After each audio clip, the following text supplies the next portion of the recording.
చిన్న వాక్యం చదువుకున్నాం. అపోస్తల కార్యములు 1వ అధ్యాయము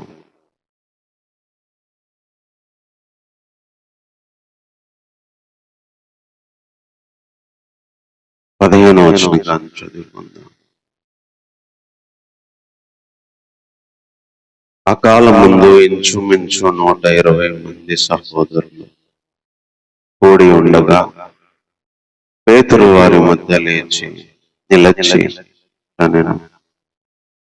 సహోదరులారా, యేసును పట్టుకొనిన వారికి త్రోవ చూపిన యూదాను గూర్చి పరిశుద్ధాత్మ దావీదు ద్వారా పూర్వం పలికిన లేఖనము నెరవేరవలసి ఉండెను. అతడు మనలో ఒకడుగా ఎంచబడిన వాడే ఈ పరిచర్యలో పాలు పొందెను. ఈ యూదా ద్రోహం వలన సంపాదించిన రోకలిచ్చి ఒక పొలము కొనెను.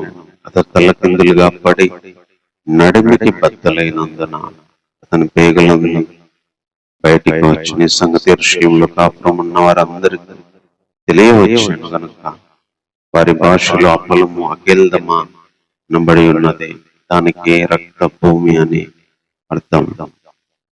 ఇందుకు బ్రహ్మాండంగా అతని ఇల్లు పాడైపోవును గాక, అతని దానిలో ఎవడు కాపురం ఉండకపోవును గాక, అతని ఉద్యోగము వేరొకడు తీసుకొనును గాక అని కీర్తనల గ్రంథంలో రాయబడింది. కాబట్టి యోహాను బాప్తిస్మం ఇచ్చింది మొదలుకొని ప్రభు అయిన యేసు మన మధ్య నుండి పరలోకానికి చేర్చుకోబడిన దినం వరకు ఆయన మన మధ్య సంచరించిన కాలం అంతయు మనతో కలిసిన వీరిలో ఒక్కడు మనతో కూడా ఆయన పునరుద్ధానం గురించి సాక్షి అయి ఉండట అవశ్యమని చెప్పాను.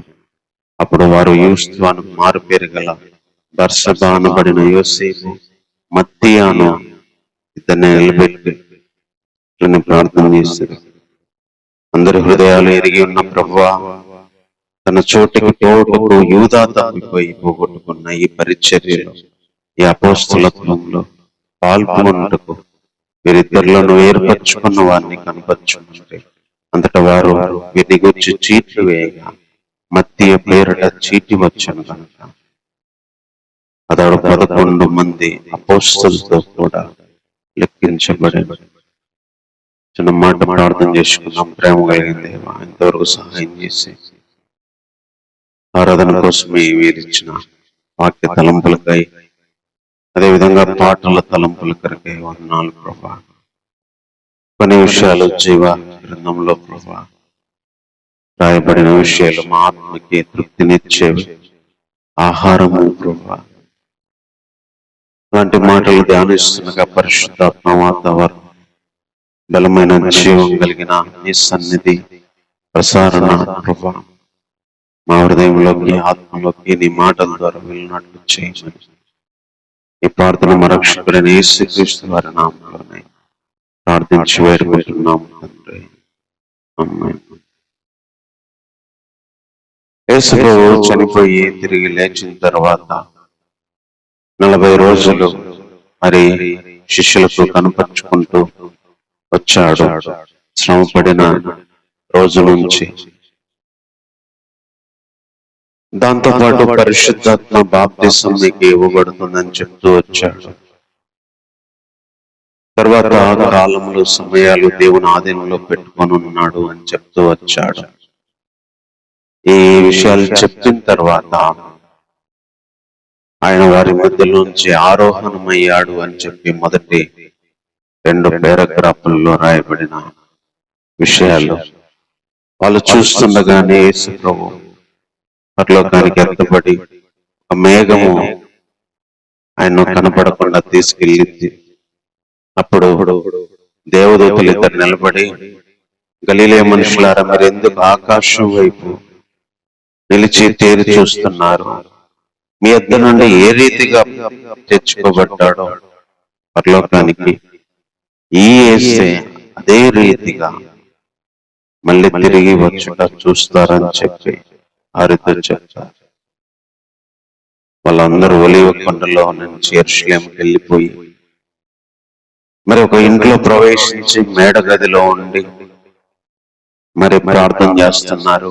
వాళ్ళతో పాటు చాలా మంది స్త్రీలు ఉన్నారు, సహోదరులు ఉన్నారు, శిష్యులు ఉన్నారు.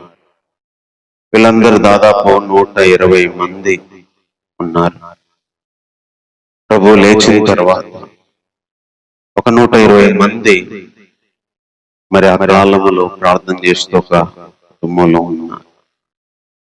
అప్పుడు పేతురు చేసిన పని ఇక్కడ మనకు కనిపిస్తా ఉంది. యేసుప్రభు యొక్క పునరుద్ధానము ఎంత విలువైందో, ఎంత అమూల్యమైందో, ఒక వ్యక్తి జీవితాన్ని ఎంతగా మార్చగలదో పేతురు జీవితంలో మనకు కనిపిస్తా ఉంది. సిలువ దగ్గర గాని, సిలువకు ముందు గాని పేతురు వెళ్ళిన జీవితము ఒక సాధారణ మనిషికి, ఒక లోకంలో ఉండే ఒక మనిషికి ఏదైతే పడిపోయే అవకాశాలు ఉన్నాయో వాటి గుండా పేతురు వెళ్ళాల్సి వచ్చింది. అన్ని రోజులు యేసుప్రభుతో ఉన్నారు, యేసుప్రభు బోధలు విన్నారు, అద్భుతాలు చూశారు. యేసుప్రభు సిలువేసినప్పుడు కూడా మరి ఉన్నారు. ఎన్నెన్నో కార్యాలు 3.5 సంవత్సరాలు ఉండి కూడా చూశారు. ఆయన ముట్టుకున్నారు, ఆయన పక్కలో పడుకున్నారు, ఆయనతో పాటు తిన్నారు, ఆయనతో పాటు ఊర్లు తిరిగారు. ఆయన బోధలు డైరెక్ట్ గా చెవులో నుంచి మరి విన్నారు. వాళ్ళు ఆయన నోట్లో నుంచి చెప్తుంటే చెవులో విన్నారు. అయినా సరే శిష్యులందరూ తప్పిపోయారు. కానీ పేతురు చాలా విషయాల్లో తప్పిపోయాడు. అందులో రాత్రి మేలుకోండి అంటే ప్రార్థన చేసేటప్పుడు నిద్రపోయాడు. పేతురు కూడా నిద్రపోయాడు. ముగ్గురిని తీసుకొని ఎంట పెట్టుకొని వెళ్తే అందులో పేతురు ఉన్నాడు. ఆ పేతురు కూడా నిద్రపోయాడు. సరే, ఆ రాత్రి పట్టుకోవడానికి వస్తే అందరి దగ్గర కత్తులు ఉన్నాయి, కానీ పేతురు దగ్గర కత్తి ఉండేసరికి పేతురు కోపం వచ్చి చెవి నరికేసి ఆ రాత్రి దూరంగా వెళ్తుంటే ఒక అమ్మాయి, తర్వాత కొంతమంది మనుషులు 3 సార్లు నువ్వు ఆయనతో కూడా ఉన్నావు అంటే, లేదు నేను ఉండలేదు అని చెప్పి అబద్ధం అని ఒట్టు పెట్టుకొని నాకు తెలియదు అని చెప్పి నిద్రపోయాడు, అబద్ధాలు ఆడాడు. తర్వాత కోపం వచ్చి కత్తి ఉంటే కత్తి తీసుకొని నరికేశాడు. అందరూ పారిపోతే ఈయన పారిపోయాడు.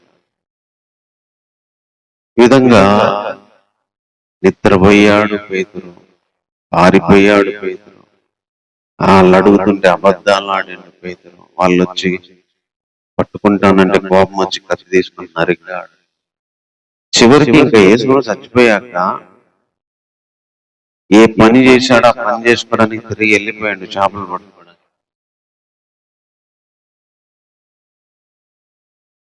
ఇంత ఘోరంగా ఒక వ్యక్తి తప్పిపోయాడు, ఇంత ఘోరంగా ఫెయిల్ అయ్యాడు.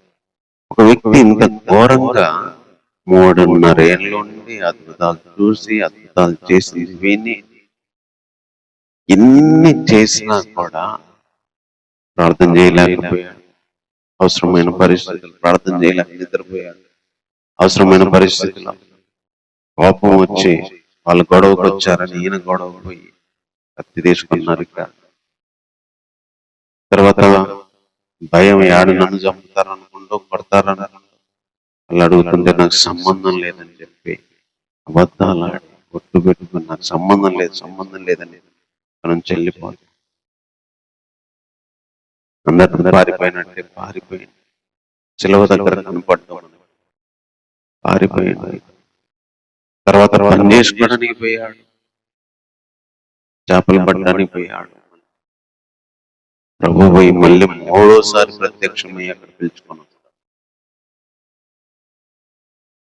ఇట్లా పారిపోయి మళ్ళీ పని చేసుకోవడానికి పోయి కత్తి తీసుకొని నరికి మళ్ళీ అబద్ధాలు ఆడి నిద్రపోయి ఇలాంటి వ్యక్తి ఎవరు? యేసు ప్రభుతో పాటు ఉన్న మెయిన్ శిష్యుల్లో యోహాను, పేతురు అయితే ఆ పేతురు జీవితంలో జరిగిన విషయం.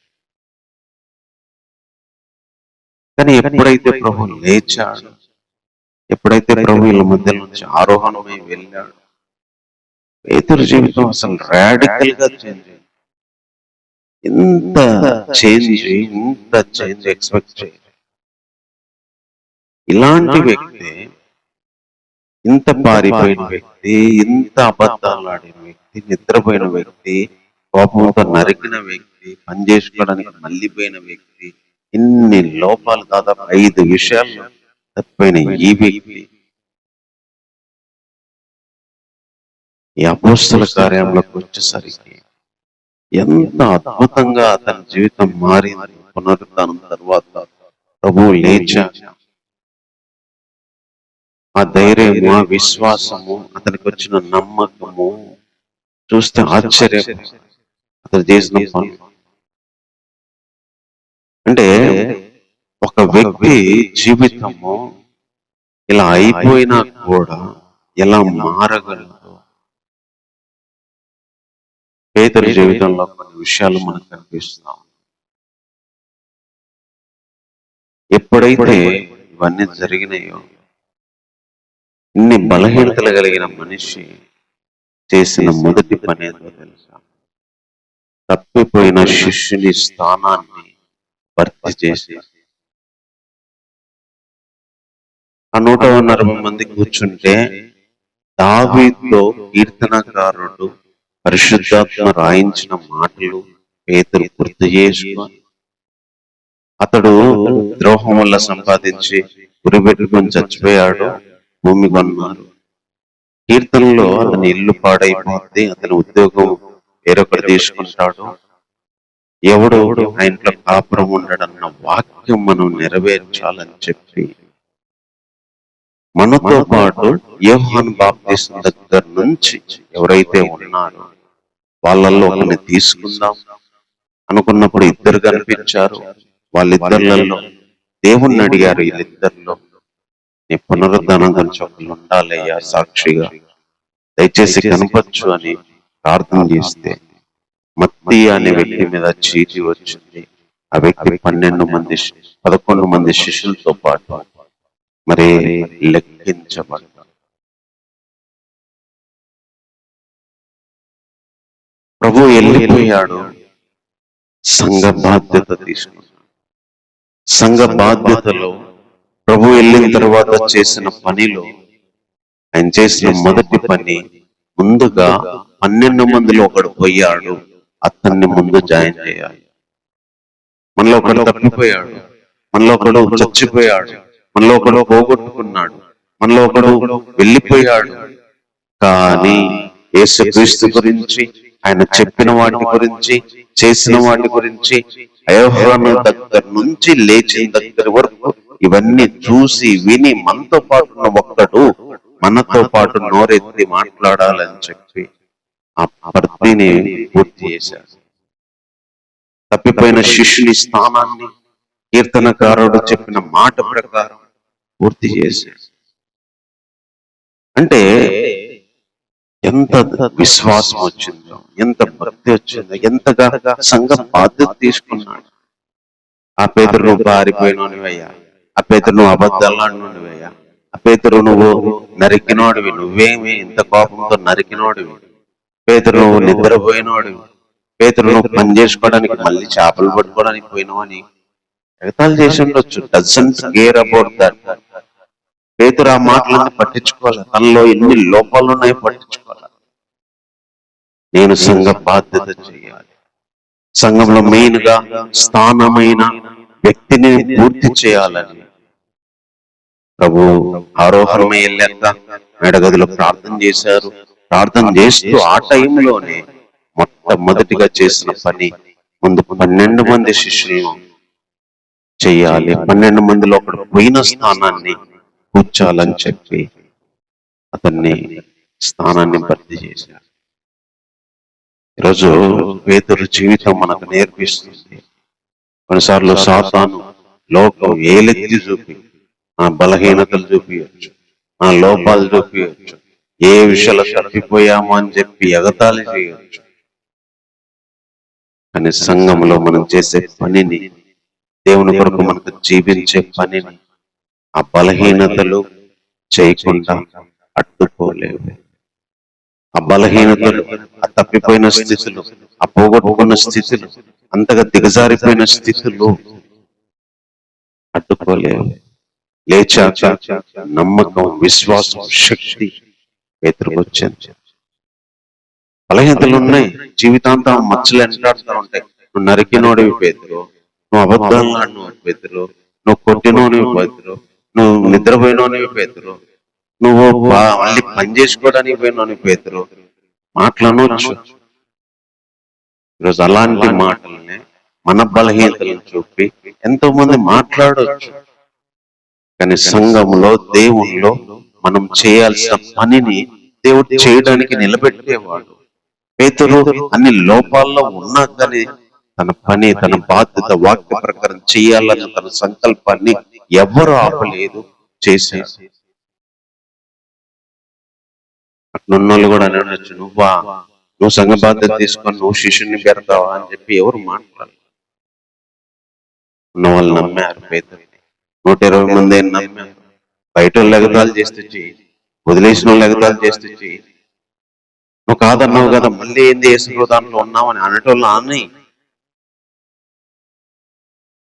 తప్పిపోయిన శిష్యుని స్థానాన్ని భర్తీ చేయగలిగినంత నమ్మకం వచ్చింది పేతురుకి, ధైర్యం వచ్చింది, బాధ్యత వచ్చింది.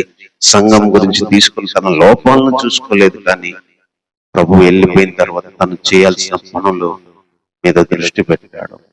ఈరోజు మన గురించి, మన లోపాల గురించి ఎవరు ఎన్ని అనుకున్నా అది మన విశ్వాస జీవితానికి, సంఘంలో మనం చేసే పనికి ఏమాత్రం అడ్డు రాదు అని పేతురు జీవితం మనకు నేర్పిస్తుంది.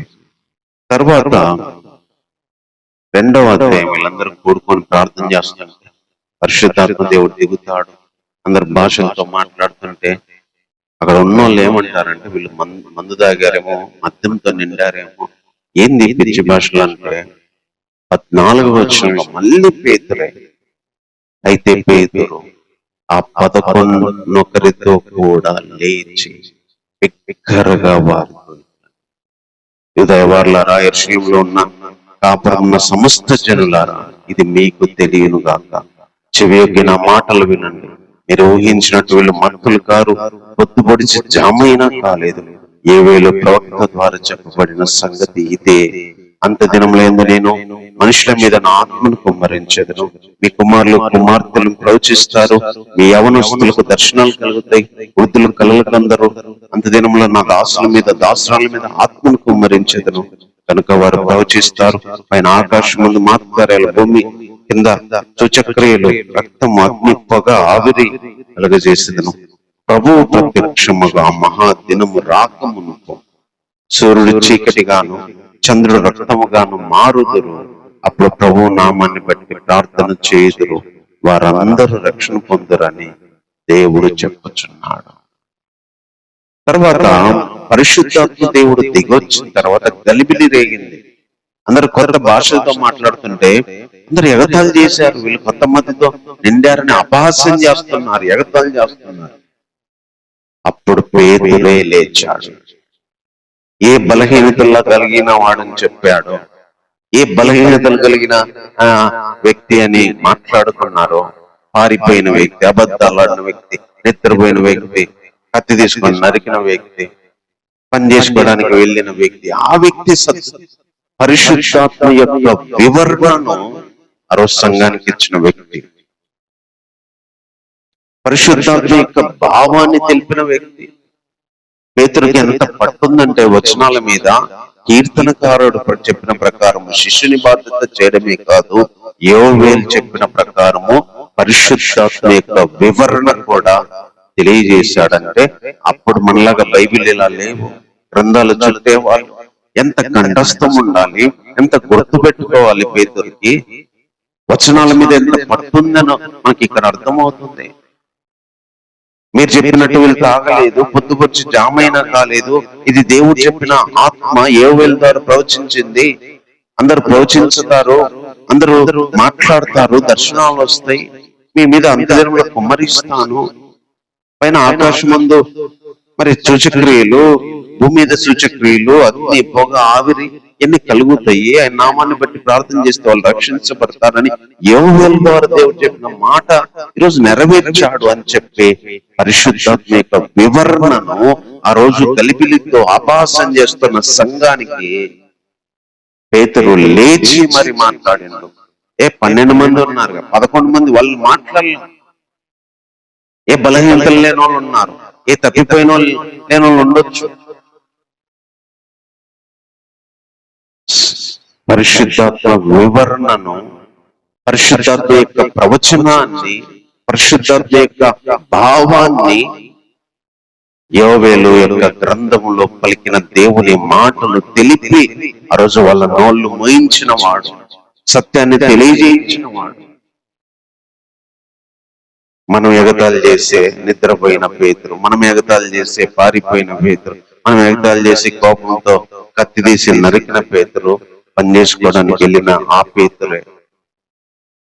ఈరోజు మనం ఏ లోపాలు కలిగిన వ్యక్తి, పనికిరాడు దేవుడి కానీ మాట్లాడుకునే ఈ మనుషుల్ని దేవుడు సంఘ బాధ్యతని సంఘంలో బోధించడానికి అవసరమైన సేవకుడిగా వాడుకోగలడు.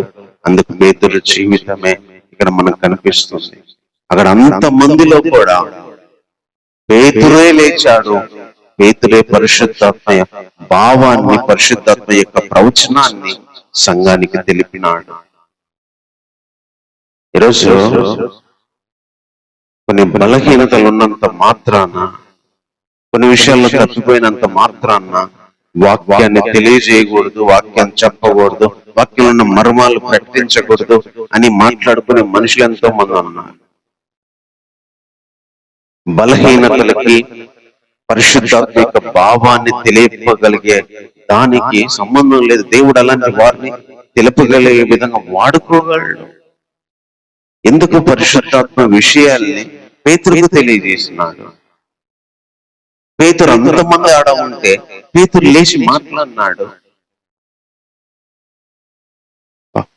ఒక వ్యక్తి జీవితంలో ఎలా మార్చగలడో దేవుడు పునరుద్ధానం తర్వాత, ప్రభు లేచిన తర్వాత ఎలా చేయగలడో, పునరుద్ధానానికి ముందు పేతురు జీవితం, లేచాక పేతురు జీవితం, యేసు చచ్చిపోకముందు పేతురు జీవితం, చచ్చిపోయి తిరిగి లేచాక పేతురు జీవితం ఎలా మారిందో మనకి ఇక్కడ కనిపిస్తుంది. అందుకనే పేతురు ఏం పర్ఫెక్ట్ కాదు. పేతురు గారిలో అనేక విషయాలు లోపాలు ఉన్నాయి. కానీ మళ్ళీ విశ్వాసంతో, మళ్ళీ దేవుని మీద నమ్మకంతో ప్రభు మళ్ళీ మాట్లాడాడు, పక్కకు తీసుకెళ్లి మాట్లాడాడు. పేతురు నన్ను ప్రేమిస్తున్నావా? పేతురు నన్ను ప్రేమిస్తున్నా. ఎవరిని అడగలా, ఈ తప్పిపోయిన వ్యక్తిని అడిగాడు యేసు ప్రభు. పక్కకు తీసుకెళ్లి ఎవరితో మాట్లాడాలా? ఈ తప్పిపోయిన వ్యక్తితోనే మాట్లాడాడు. బహుశా అందుకనేనేమో పేతురు జీవితం మారింది. ప్రభు చూపించిన ప్రేమను బట్టి ప్రభు చేర్చుకున్నాడు, ఇలాంటి వ్యక్తిని చేర్చుకున్నాడు. ప్రభు ఇలాంటి వ్యక్తితో కూడా మాట్లాడిందని చెప్పి ప్రభు చూపిన జాలి కలిగిన చూపుకి, ప్రభు చూపించిన జాలి కలిగిన మాటలకి నేను ఏమైనా బాధ్యత తీసుకోవాలని శిష్యుని బాధ్యతను పూర్తి చేయించాడు. సంఘంలో గలిబిలి రేగుతుంటే పరిశుద్ధాత్మ యొక్క వివరణను వాక్య వచనాల్లో నుంచి ఆ రోజున సంఘానికి తెలియజేశాడు. ఈరోజు పేతురులాగా బలహీనతలు కలిగిన వ్యక్తిని కూడా సంఘ మర్మాలకి, సంఘ విషయాల్ని, సంఘంలో ఎవరికి తెలియకుండా ఉన్న విషయాలను చెప్పడానికి వాడుకోగలడు, చెప్పించగలడు. బలహీనతలను దాటించి కూడా దేవుడు నిలబెట్టగలడు. బలహీనతలు ఉండాలని కాదు, కొన్నిసార్లు కొన్ని బలహీనతలు జరిగినా కూడా, బలహీనతలతో నిండినా కూడా, అవి ఏ కారణాన్ని బట్టి జరిగినాయో ప్రభువుకు తెలుసు కాబట్టి పేతురును ఆ రీతిగా నిలబెట్టిన ఆ దేవుడు ఈరోజు సంఘంలో తెలియజేయడానికి బలహీనత కలిగిన మనుషులు, లోపాలు కలిగిన మనుషులు, కొన్ని విషయాలు తప్పిపోగలిగిన మనుషుల ద్వారా కూడా తన మర్మాలను, సత్యాలను తెలియజేయడానికి, సంఘంలో తన వాక్యాలను ప్రకటించడానికి దేవుడు వాడుకోగలడు. తర్వాత ఇంకేం జరిగిందంటే పేతురు జీవితంలో 22వ వచనం కానుంచి, ఇశ్రాయేలు వారలారా ఈ మాటలు వినండి.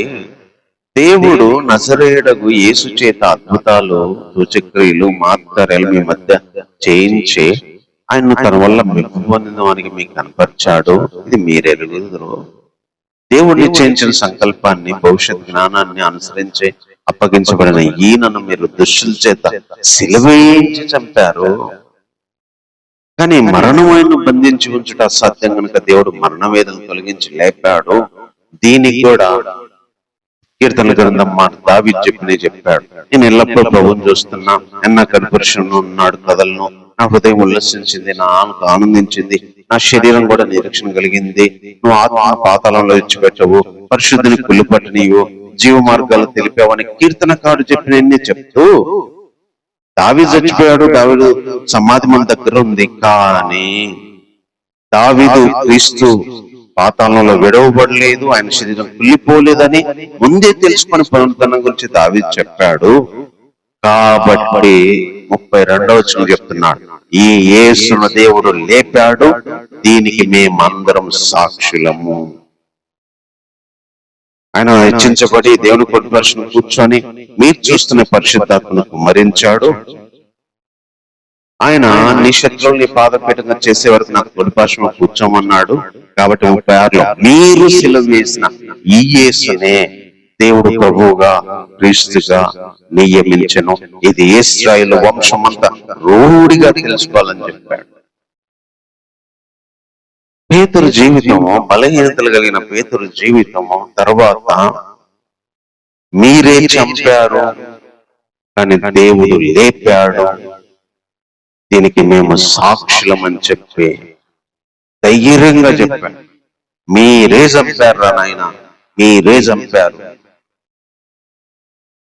22వ వచనంలో అదే, 23వ వచనంలో అదే చెప్పాడు. 36వ వచనంలో మీరే సిలువేసి దుష్టులతో చంపారు, మీరే సిలువేసి చంపారు, మీరే చంపారు.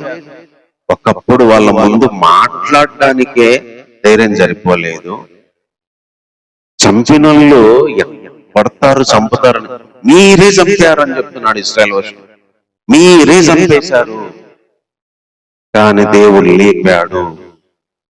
మరణం బంధించడం అసాధ్యమైన దేవుడు లేపాడు. దావీదు చెప్పాడు దేవుడు లేపుతాడని చెప్పి, దేవుడు లేపాడు, దీనికి మేము సాక్షులమని. మీరు చంపారు అని 2 సార్లు చెప్పాడు, లేపాడని 2 సార్లు చెప్పాడు. మీరు చంపారు చంపారు అని చెప్పాడు, దేవుడు లేపాడు లేపాడు అని చెప్తున్నాడు. వల్ల బుద్ధి చెప్తున్నాడు. ఎలా వచ్చింది ధైర్యం? ఈ పారిపోయిన వ్యక్తి, ఈ కోపంతో నరికిన వ్యక్తి, దేవుని విషయాలు ప్రకటించడంలో నిద్రపోయి ప్రార్థన చేయకుండా ఉన్న ఈ వ్యక్తి, పని చేసుకోవడానికి పోయిన ఈ వ్యక్తి, పారిపోయిన ఈ వ్యక్తి, మీరే చంపేశారు, మీరే చంపేశారు, దేవుడు పంపించిన ఆయన మీరే చంపేశారు కానీ దేవుడు లేపాడు, మేము సాక్షులం, ఏం చేసుకుంటారో చేసుకోండి అని చెప్తున్నాను. ఎంత గొప్పగా పేతురు జీవితం మారిందంటే ఆశ్చర్యం అనిపిస్తుంది. అపోస్తల కార్యంలో కొన్ని అధ్యాయాలు హీరోగా నిలిచే వ్యక్తి పేతురు. ఏ పేతురు సిలువ దగ్గర రాత్రి ఆ ముందు రోజుల్లో లేచాక స్త్రీలు పోతే వీళ్ళు ఇంట్లో కూర్చొని ఉన్నారు చూడడానికి, వాళ్ళు చెప్తే దాకా పోలే. ఈ వ్యక్తులు ఈ బలహీనతలు కలిగిన ఈ వ్యక్తి జీవితం, పేతురు జీవితం ఎంత మారిపోయిందో. ఒక లోపాలు కలిగిన వ్యక్తిని, ఒక బలహీనతలు కలిగిన వ్యక్తిని, ఒక తప్పిపోయిన వ్యక్తిని, మాటలతో పొడిసే వ్యక్తిని ప్రభు కోసం ఎలా సాక్ష్యం ఇస్తున్నాడో మనకు కనిపిస్తుంది. మీరు చంపారు, మీరు చంపారు, దేవుడు లేపాడు, దేవుడు లేపాడు అని చెప్పి సాక్ష్యం ఇస్తున్నాడు. ఇలాంటి వ్యక్తులను, ఇంత బలహీనం కలిగిన వ్యక్తుల్ని, ఇలాంటి లోపాలు కలిగిన వ్యక్తిని దేవుని మరణం గురించి, దేవుని పునరుద్ధానం గురించి దేవుడు సాక్షిగా నిలబెట్టాడు. అప్పటికి ఎన్నో రోజులు కూడా కాల, బహుశా అది జరిగి రోజుల్లోనే మళ్ళీ చంపుతారన్న భయం కూడా లేకుండా, పట్టుకుంటారని తెలిసి కూడా మీరే చంపారు, దేవుడు లేపాడు అని చెప్పగలిగేంత విశ్వాసము, ధైర్యము, నమ్మకం పేతురుకి ఇచ్చాడు దేవుడు. వాళ్ళు అనొచ్చు, పారిపోయిన నువ్వేంద్ర చెప్పేది అని. నాకు కత్తి తీసుకొని నరికినా నువ్వే, పని చేసుకోవడానికి పోయినా నువ్వు ఇప్పుడు వచ్చి మళ్ళీ ప్రభు గురించి చెప్తున్నావా, నిద్రపోయినవి నువ్వు చెప్తున్నావా అని అనలేదు వాళ్ళు. బహుశా అనుకుంటోళ్ళు అనుకుని ఉండొచ్చాము, కానీ చెప్పడానికి మాత్రం పేతురు వెనకాల లేదు. చెప్పడానికి మాత్రం, సాక్ష్యం ఇవ్వడానికి మాత్రం పేతురు సిగ్గుపడలేదు. పేతురు ధైర్యంగా చెప్పగలిగినాడు. ఒక మనిషి బలహీనతలు ప్రభు గురించి చెప్పడానికి, ప్రభు గురించి సాక్ష్యం ఇవ్వడానికి ఏమాత్రం అడ్డు కాదని చెప్పి పేతురు జీవితం మనకు తెలియజేస్తాము. పేతురు జీవితం సంఘంలో తప్పిపోయిన బాధ్యతను గుర్తు చేయడానికి, సంఘంలో కావలసిన బోధతను మనం ప్రకటించడానికి, సంఘంలో సమాజంలో ఆయన గురించి సాక్ష్యంగా దేవుని గురించి ధైర్యంగా చెప్పడానికి, బలహీనతల్లో పలకైన వ్యక్తి చేయగలడు అని చెప్పి పేతురు జీవితం ఈరోజు మనకు ఉపయోగపడతా ఉంది. ఈరోజు అలాంటి పేతురు జీవితంలో ఎన్ని విషయాలు జరుగుతా ఉన్నాయి. ఈ అపోస్తుల కార్యంలో జరిగేటప్పుడు అంతా చదువుతుంటే ఆశ్చర్యం అనిపిస్తుంది, వింటుంటే ఆశ్చర్యం అనిపిస్తుంది. ఈ ధైర్యం ఏంటి పేతురు, ఈ టాలెంట్ ఏంది, వచనాల మీద ఇంత పట్టేంది. శిష్యుని బాధ్యత దగ్గర వచనాలు తీసుకున్నాడు, ప్రభు పరిశుద్ధాత్మ దగ్గర నుంచి వచనాలు తీసుకున్నాడు, లేస్తాడు చంపుతారన్న దగ్గర వచనాలు తీసుకున్నాడు. వాక్యంలో ఆయనకున్న అపార జ్ఞానాన్ని, వాక్య ప్రకారం చెయ్యాలన్న ఒక సంకల్పాన్ని పేతురు గారు ఎంతగా చేస్తున్నారో కనిపిస్తుంది ఇక్కడ. రోజు వాక్యం తెలియడానికి, వాక్యం చెప్పడానికి, సంఘంలో బాధ్యతలు తెలియడానికి, చేయడానికి వాక్య జ్ఞానం, పరిశుద్ధాత్మ నడిపింపు, పరిశుద్ధాత్మ సహాయం మనకు ఉన్నప్పుడు మన లోపాల్లో, మన యొక్క బలహీనతలు, మన తప్పిపోయిన స్థితి అసలు లెక్కలోనికి రాదు. అలాంటి వాళ్ళని కూడా నిలబెట్టి వాడుకోగలడని చెప్పి దేవుడు తెలియజేశాడు. కాబట్టి ప్రభు ఆరోహణమే వెళ్ళిపోయిన తర్వాత, అప్పటికి ఇంకా పరిశుద్ధాత్మ రాకముందే శిష్యుని బాధ్యతను బట్టి చేశాడు. పరిశుద్ధాత్మ వచ్చిన తర్వాత పరిశుద్ధాత్మ వివరణ, బోధ ద్వారా సంఘానికి వచనాల ద్వారా తెలియజేశాడు. ప్రభు మరణం గురించి, ప్రభు లేవడం గురించి వచనాల ద్వారా సాక్ష్యం ఇస్తూ వచ్చాడు. ఎంత గొప్ప జీవితంగా ప్రభు వెళ్ళిపోయిన తర్వాత ఎంత బాధ్యత తీసుకున్నాడు. యోహాన్ది కూడా ఇక్కడ మనకు కనిపించదు, కానీ పేతురుది కనిపిస్తుంది. ఇంకా చాలా విషయాలు ఉన్నాయి, కానీ ఈ యొక్క విషయాలను బట్టి ఈరోజు మనం ప్రార్థన చేసుకున్నాం. ఇలాంటి దేవుడు ఈరోజు మనకున్నాడు, ఇలా నడిపించగలిగిన వాడు, చేయగలిగిన వాడు, పేతురు జీవితాన్ని ఒక అద్భుతంగా మార్చిన వాడు. ఈరోజు లోకము బలహీనతలను చూసి, శరీరపరమైన లోపాలను చూసి, శరీరపరమైన వాటి గురించి మాట్లాడొచ్చు. కానీ దేవుడు మనల్ని చేర్చుకున్నప్పుడు, దేవుడు మనతో మాట్లాడి నిలబెట్టినప్పుడు, దేవుడు మనల్ని ధైర్యం ఇచ్చినప్పుడు సంఘ బాధ్యతను నెరవేర్చగలుగుతాం. సంఘంలో మనము తెలియజేయాల్సిన మర్మాలు బోధించి తెలియజేయగలుగుతాం. ప్రభు మరణం గురించి, ప్రభు పునరుద్ధానం గురించి మనం సాక్ష్యం ఇవ్వగలుగుతాం సమాజంలో. పేతురు జీవితాన్ని పారిపోవడం నుంచి, అబద్ధాల నుంచి, నరక్యం నుంచి, పనిచేసుకోవడానికి పోయిన అన్నయ్య లోపాలు, ఆస్థితి నుంచి బాధ్యత నెరవేర్చే వ్యక్తిగా, పరిశుద్ధాత్మ గురించి బోధించే వ్యక్తిగా, ప్రభు మరణాన్ని గురించి, పునరుద్ధానం గురించి సాక్ష్యం ఇచ్చే అందరి నోర్లు ఉన్నాయి. మోసుకొని పోయిన ఆ రోజుల్లో లేచి చెప్పగలిగే ధైర్యాన్ని, విశ్వాసాన్ని ఇచ్చాడంటే, అలా తన జీవితాన్ని మార్చగలిగిందంటే ఈరోజు మార్చగలడు. ఇలాంటి లోపాలు కలిగిన వ్యక్తి జీవితాన్ని ప్రభు పని కోసం, సంఘ పరిచర్య కోసం, సంఘ సువార్త సాక్ష్యం కోసం వాడుకోగలడు ఆయన. పేతురు జీవితమే మనకు ధైర్యం ఇచ్చేది, పేతురు జీవితం మనకు ఆదరణ ఇచ్చేది. ఎవరేం మాట్లాడుకున్నా, ఎవరు ఎలా అనుకున్నా, లోపాల గురించి దండెత్తి ఊరేగించుకొని చెప్పుకున్నా, జీవితాంతం ఆ మచ్చలను మన మీద వేసి రుద్దిన, మనలో చూపించిన, దేవుళ్ళో ఉండడానికి, దేవుని సేవ చేయడానికి, దేవుళ్ళో బ్రతకడానికి అవన్నీ లెక్కలోనికి రావు అని, అవన్నీ ఉన్నా వాటిని దాటించి దేవుడు మనతో చేయించుకోగలడు, నిలబెట్టుకోగలడని చెప్పడానికి పేతురు జీవితమే మనకు ఆదర్శం. ప్రేమ కలిగిన తండ్రి, నీకు వందనాలనైనా పేతురు గారి జీవితంలో నేను నీ తలంపుల కోసం ఈ వందనాలు ప్రభా. నేను లేచాక చూసినప్పుడు, లేచాక మీరు మాట్లాడింది విన్నాక, లేచాక మీరు పైకి వెళ్ళేది ప్రభా చూసి పేతురు జీవితం ఎంత రాడికల్ గా మారిందో ప్రభా కనిపిస్తున్నాము. దేవా, మా జీవితాల్లో కూడా దేవా అనేక లోపాలతో, బలహీనతో కలిగిన అనేక విషయాల్లో తప్పిపోయి ప్రభా, అనేక విషయాల్లో లోపాలు కలిగిన మమ్మల్ని ప్రభా, ఆర్థిక విషయమైన, కుటుంబపరమైన, మానసికమైన, గొప్పరమైన, శరీర బలహీనతల పరమైన ఎన్నెన్ని విషయాల లోపాలు కలిగి ఉన్నానో నీకు తెలుసు దేవా. పనిపరమైన పేతురు జీవితాన్ని నిలబెట్టినట్టే ప్రభా మీరు కనిపించి మాట్లాడే దేవా, సంఘ బాధ్యత తీసుకోవడానికి, పరిశుద్ధాత్మ బోధన సంఘానికి తెలియజేసే విధంగా, నీ మరణ పునరుద్ధానం గురించి సమాజంలో గట్టిగానైనా ప్రకటించగలిగే విధంగా నాకు మాకు ధైర్యం దయచే దేవా, నాకు మాకు విశ్వాసాన్ని, నమ్మకాన్ని దయచేయండి దేవా. వాక్య మాటలు నాలో వచ్చిన వాటిలో ఫలింపచేయండి. ఈ ఆరాధనలు ఇంతవరకు సహాయం చేసినందుకే వందనాలు ప్రభా.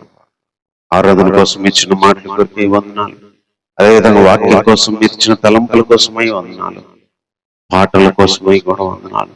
నీ సన్నిధిలో సంతోషించి నేను ఆరాధించి నీ వాక్య తలంపులతో మా హృదయాన్ని నింపుకోవడానికి మీరు ఇచ్చిన కృప కొరకే వందనాలు.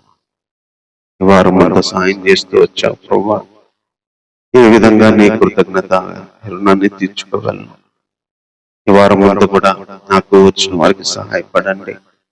ఆహారపరంగా సహాయం తెచ్చింది, ఆర్థిక పరంగా సహాయపడండి, మానసిక సమాధానం, సంతోషపరంగా సహాయం చేయండి ప్రభా. చేసే పనుల్లో సహాయపడండి ప్రభా.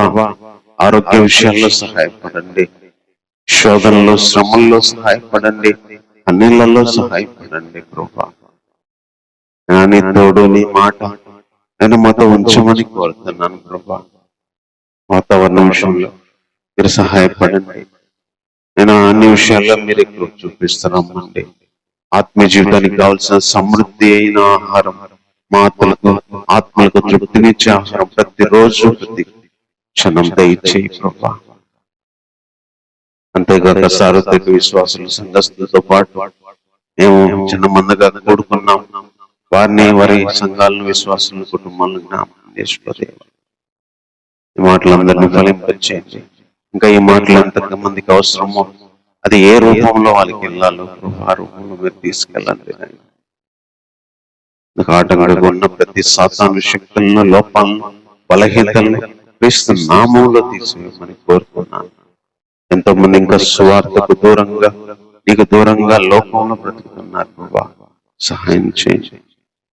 మీరు ఎక్కడ చూపించి రక్షణలోకి రావాల్సిన అనేక మందిని ప్రభా రక్షణలోకి తీసుకురండి ప్రభా. ముఖ్యంగా నా ప్రభా, ఎంతో మంది శరీరపరమైన జీవితంలో ఎన్నో శోధనలు, రోగాలు, ఇబ్బందులు, ఆర్థిక పరమైన బాధలు, అప్పులు, సమస్యలు, పనులు లేక ఎంతమంది ఎన్ని రకాలుగా అనారోగ్యాలతో, హాస్పిటల్తో, అసమాధానాలతో ప్రభా, ఒంటరితనంతో, వేదంతో బాధపడుతున్న వాళ్ళు ఉన్నారు ప్రభా.